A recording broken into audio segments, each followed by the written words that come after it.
Bismillahirrahmanirrahim. Assalamualaikum warahmatullahi wabarakatuh.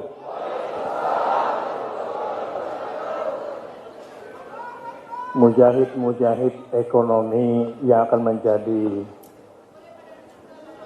penentu sejarah bangkitnya perekonomian umat Indonesia. Takbir. Alhamdulillah wa syukurillah wa salatu wassalamu ala rasulillah wa la hawla wa la quwata illa billah. Saya ditanya sebetulnya Grand Design GNPF itu apa dan mau kemana? Jawaban saya nggak punya. Saya ditanya GNPF itu punya program kerja apa? Saya bilang belum punya.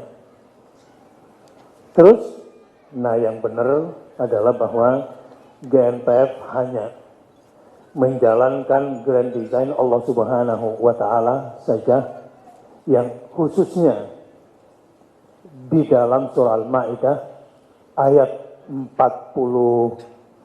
50 sampai 57 atau 58 insya Allah.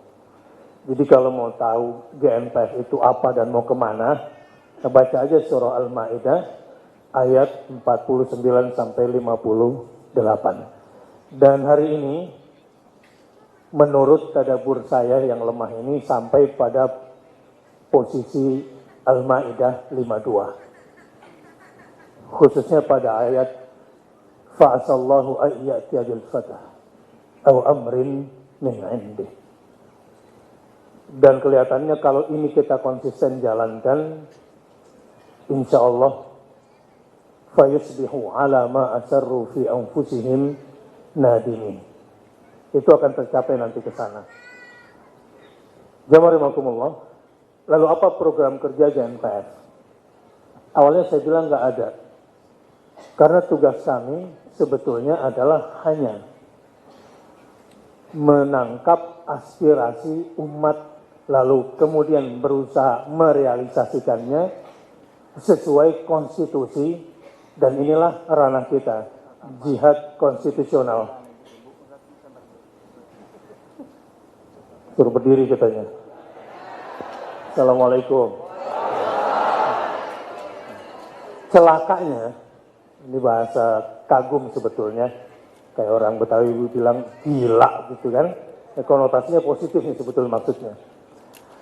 Aspirasi umat pada tanggal 212 itu yang muncul adalah di media sosial jumroh. Ini saya khawatir ini, baru jam 4:30 kok udah minta jumroh. Tawaf sudah, wukuf sudah, sekarang jumroh. Untung belum keluar fatwa MUI-nya. Tapi ulama sudah tahu, padahal tanggal itu sebetulnya bukan cuma jumroh. 3 yang boleh dilakukan. 1 jumroh langsung lempar setan yang paling besar. Enggak jumroh ula, wusta langsung ke Aqabah. Yang kedua harus zabah. Menyembelih al-hadyu atau ad-dam. Gawat itu sebetulnya. Untung umat nggak tahu. Ya, dan gak usah dikasih tahu. Dan yang ketiga baru boleh tahalul, itu pun tahalul awal, belum selesai. Belum boleh ketemu bini saat itu. Rupanya ini viral selama 3 hari saya perhatikan. Jadi GNPF selama ini menangkapnya, lihat dulu apa aspirasi umat, dan biasanya kalau dia viral dan kuat selama beberapa hari di umat, itu biasanya sudah 65% angkanya. Tinggal kita mau naikkan, turunkan, atau mau bawa kemana eskalasinya. Hari kedua muncul boykot TV apa, saya lupa itu. Yang sekarang 60% sahamnya dan 60% pegawainya sudah orangnya James Riyadi. Jadi kalau beritanya, informasinya begitu seperti yang Anda lihat, ya memang wajar. Karena 60% sahamnya dan 60% pegawainya sudah orangnya James Riyadi. Saya kira ini rahasia umum. Ketika umat kemudian boykot, dia nomor 2 dari bawah. Ada orang dalam yang muslim bilang ke saya, dia sebetulnya mau keluar, saya bilang jangan. Tetap kamu di dalam, supaya saya tetap dapat informasi. Ustadz itu terusin Ustadz, supaya nasibnya kayak saya roti, bilang gitu. Jadi kurang kenceng kata dia gitu. Di sini saya tidak anjurkan. Urusan masing-masing kalau umat mau. Selanjutnya yang umat mau adalah boikot dari roti. Dan itu betul-betul lele pun nggak mau. Karena jamurnya sudah kebanyakan. Apalagi ibu-ibu digratisin aja nggak mau, apalagi suruh beli gitu kan. Ternyata dilempar lele pun masih mikir-mikir, ini halal apa enggak gitu.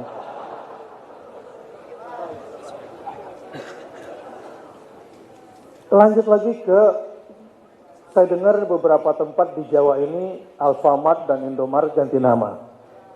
Gara-gara diboikot juga sama umat. Sehingga diam-diam ada bocoran sampai ke telinga saya. Salah satu dari Kutu 9 berkata begini.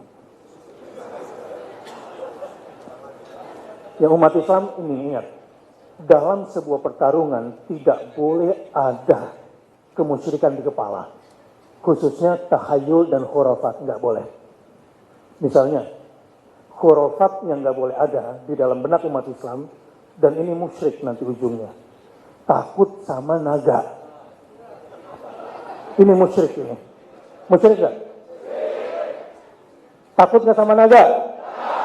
Naga 9? Bagus. Jadi kalau sampai ada yang takut dengan naga, padahal dia hanya sebuah legenda yang tidak ada, namanya apa? Musyrik itu. La ilaha illallah wahdahu la syarika lah. Lahul mulk wa lahul hamd. Yuhyi wa yumitu wa huwa ala kulli syai'in. Allahu Akbar. Dalam sebuah pertarungan nggak boleh ada sedikit pun khurafat. Kalau bahasa Muhammadiyahnya TBC gitu.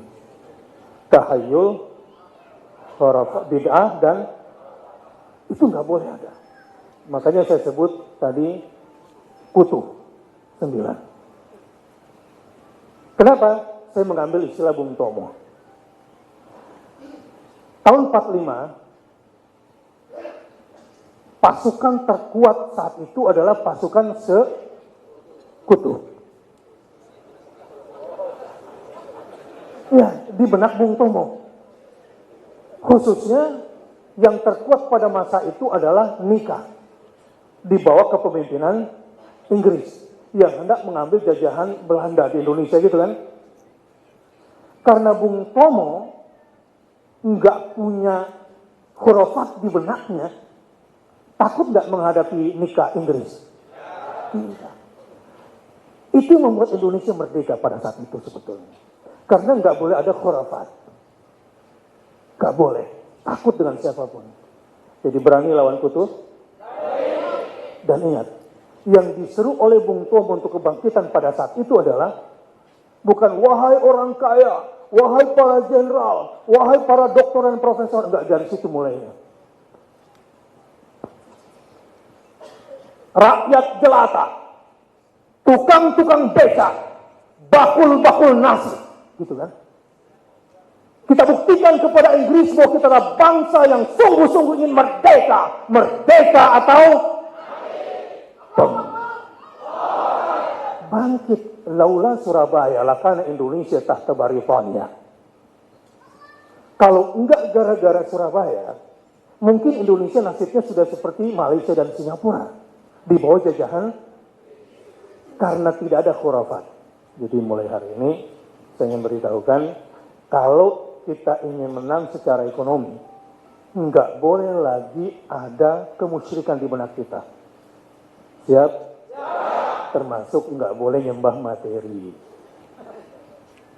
cari keuntungan pribadi. Ini Tuhannya orang sekarang, kalau bahasanya penyair mengatakan, akidahnya setipis uang kertas. Kemana arah uang, di situ dia berkiblat. Gitu ya. Innalillahi wa inna ilaihi raji'un. Sekarang kita sedang jihad ekonomi. Nah, GNPF tidak punya program pada awalnya secara ekonomi karena tugas kami adalah masih mengawal hukum saja. Jadi misi GNPF itu adalah tegakkan hukum berdasarkan keadilan. Dan keadilan yang berdasarkan hukum itu misi besar kami. Jadi belum kepikiran bikin koperasi syariah 212, TV 212, properti 212, belum. Yang ada di dalam benak kami itu masih simpel. Tegakkan hukum dan keadilan.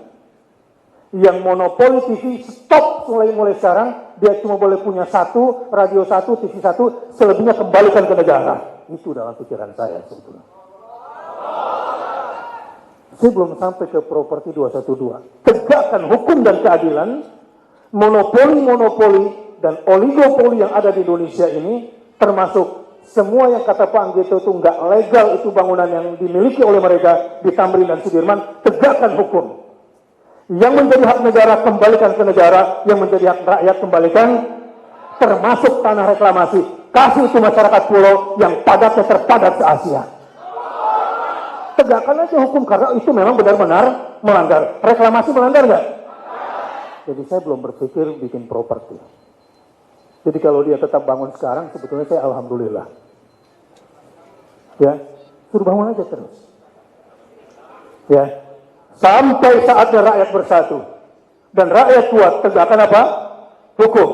Hukum sekarang, ya Anda tahu lah ya. Sekarang semua kayaknya bicara hukum, tapi hukum bukan untuk sebuah al-hakamul adil.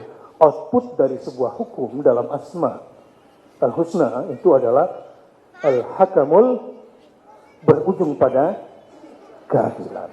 Nah inilah misi dan visi kita. Dan terakhir, alhamdulillah, tadi saya ingin bersyukur dan berterima kasih dulu, bersyukur kepada Allah dan berterima kasih pada semua inisiator. Bunda Ratu yang mulai muncul kemudian diserang, gitu kan? Siapa lagi? Kemudian Dr. Taufan, udah dapat inisiatif, kemudian dihajar lagi, gitu ya, sabar.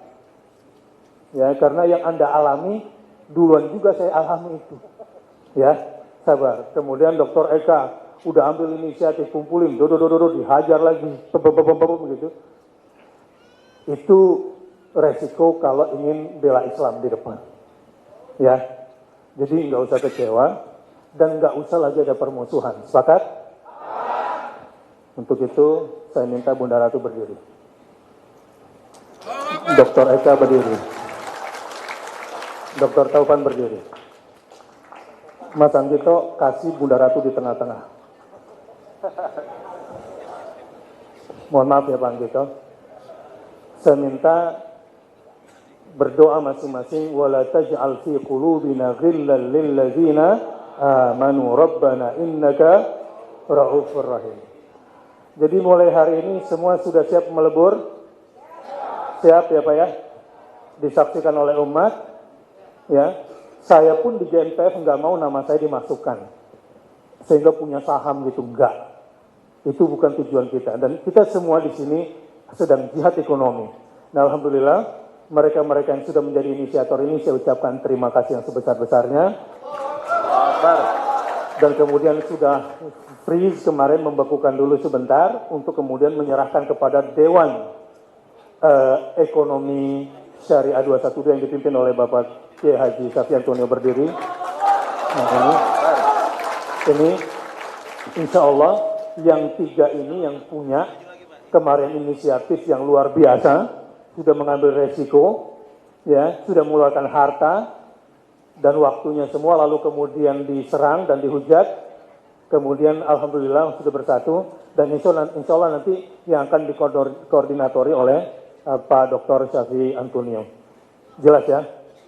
Nah jadi sekarang yang semua sudah ada kemarin perwakilan mana, itu di freeze dulu, dibekukan dulu, dan sekarang sudah para petingginya pun sudah sepakat untuk itu. Betul ya Pak Dr. Taufan, Bunda Ratu, dan Dr. Eka? Oke ya. Nah selebihnya nanti koperasi yang akan kita launching nanti akan dipimpin oleh Dr. Muhammad Syafi'i Antonio. Terima kasih. Silakan duduk. Ini semua tujuannya satu. Apapun kegiatan ekonomi yang kita lakukan, jika tidak didasari oleh niat jihad ekonomi dan untuk kesejahteraan umat dan bangsa, maka ini akan menjadi racun gerakan kita. Ya, orang kalau sudah bicara duit biasanya pada berantem. Nah, sekarang semangat 212-nya, mulai hari ini semua yang bergabung di sini siap bertangan di atas, siap menjadi pemberi, siap menjadi mujahid ekonomi, siap berjuang dengan harta dan nyawa sekalipun. Kalau itu yang terjadi, jadi kita berikan ini di sini. Nanti kemudian kita akan kelola dengan baik, insya Allah diberkahi oleh Allah Subhanahu Wa Taala.